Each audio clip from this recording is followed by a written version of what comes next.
देव उठनी एकादशी यानी कि जिस दिन सभी देवता फिर से उठते हैं और भगवान विष्णु नींद से जागते हैं। यह दिन दुर्भाग्य खत्म करने के लिए सबसे ज्यादा उत्तम और खास माना जाता है, खास करके उन लोगों के लिए जिनके जीवन में काफी लंबे समय से दुर्भाग्य चल रहा है और वह हमेशा ही अपने आप को किसी न किसी कार्य में किसी न किसी संकट में फंसा हुआ ही पाते हैं। तो इस दिन के लिए कुछ ऐसे बड़े ही ज्यादा खास उपाय किए जाते हैं जिनको करने से जीवन का दुर्भाग्य तो खत्म हो ही जाता है, बल्कि घर में चल रहे सभी संकट भी समाप्त होते हैं। खास करके अगर आपका व्यापार नहीं चलता है या फिर कहीं से भी धन आने के मार्ग नहीं खुल पाते हैं तो आपको देव उठनी एकादशी के दिन इस महाप्रयोग को जरूर ही करना चाहिए। इसी प्रयोग से धन के सभी मार्ग तो खुल ही जाते हैं, बल्कि माता लक्ष्मी की भी खास और विशेष कृपाएं प्राप्त होती हैं। इस प्रयोग को, इस टोटके को किस प्रकार से करना है, इसकी विधि आप सही से जान लें।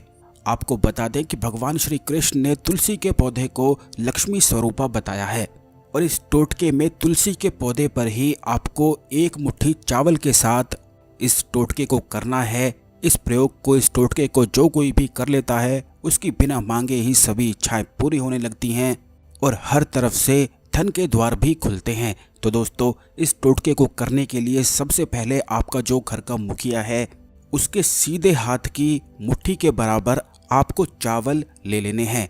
इस बात का ध्यान रखें कि ऐसे चावल आपको नहीं लेने हैं जो टूटे हुए या आधे होते हैं। आपको पूर्ण रूप से पूरे वाले चावल ही लेने हैं और इन चावल में थोड़ी सी हल्दी और कुमकुम मिलाकर इन्हें बिल्कुल रंग देना है।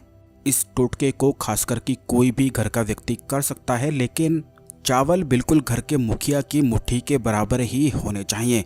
अगर आपके मन में कोई भी इच्छा है तो आप उसको बोलते हुए ये सभी प्रयोग को कर सकते हैं। यानी कि जैसे ही आप चावल को रंगेंगे तो चावल को रंगते समय आपको अपनी इच्छा को बोलते जाना है।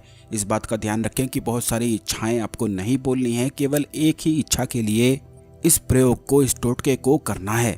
और अगर आप देव उठनी एकादशी के दिन व्रत रखते हुए भी इस प्रयोग को करते हैं तो काफ़ी ज़्यादा अच्छे लाभ इससे मिलते हैं। नहीं तो बहुत सारे लोगों के साथ ऐसी समस्या रहती है कि वे व्रत नहीं रख पाते हैं, तो बिना व्रत रखे भी इस प्रयोग को किया जा सकता है। लेकिन आप ये प्रयोग जरूर कर लें कि तुलसी के पौधे की 108 परिक्रमा करना जरूरी है।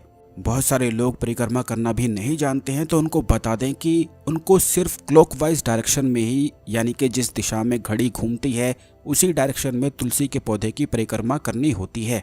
और शुरू करने से पहले आपको एक निशान बना देना चाहिए और उसी निशान से शुरू करके उसी निशान पर 108 परिक्रमा करने के बाद ख़त्म करना चाहिए।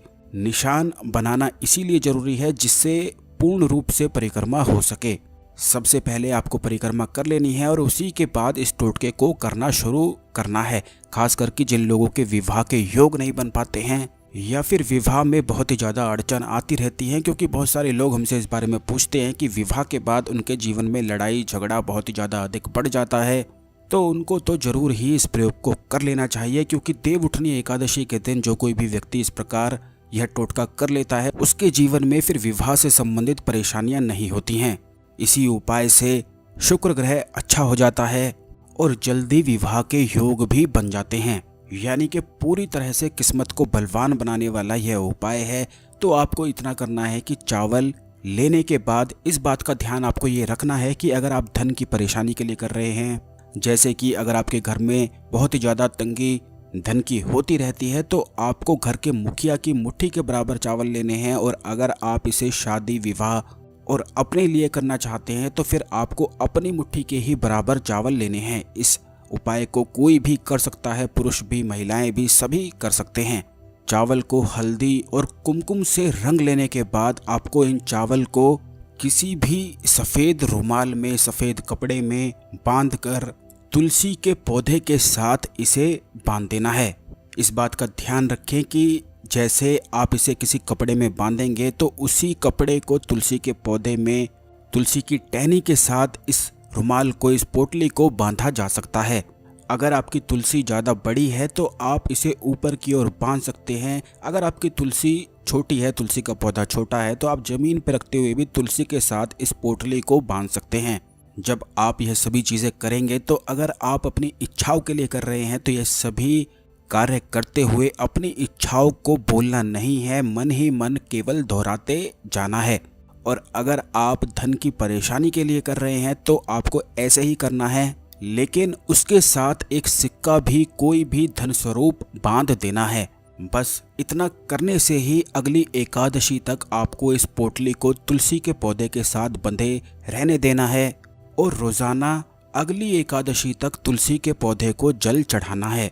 और अगर आपकी समस्या धन की है तो रोजाना जल चढ़ाते समय धन की परेशानी बोलनी है। और अगर आपने अपनी इच्छाओं के लिए, विवाह के लिए या फिर विवाह में अड़चनों को दूर करने के लिए या किसी और इच्छा के लिए इस प्रयोग को किया है तो वो आपको इच्छाएं बोलनी हैं, जल चढ़ाते हुए बोलनी हैं।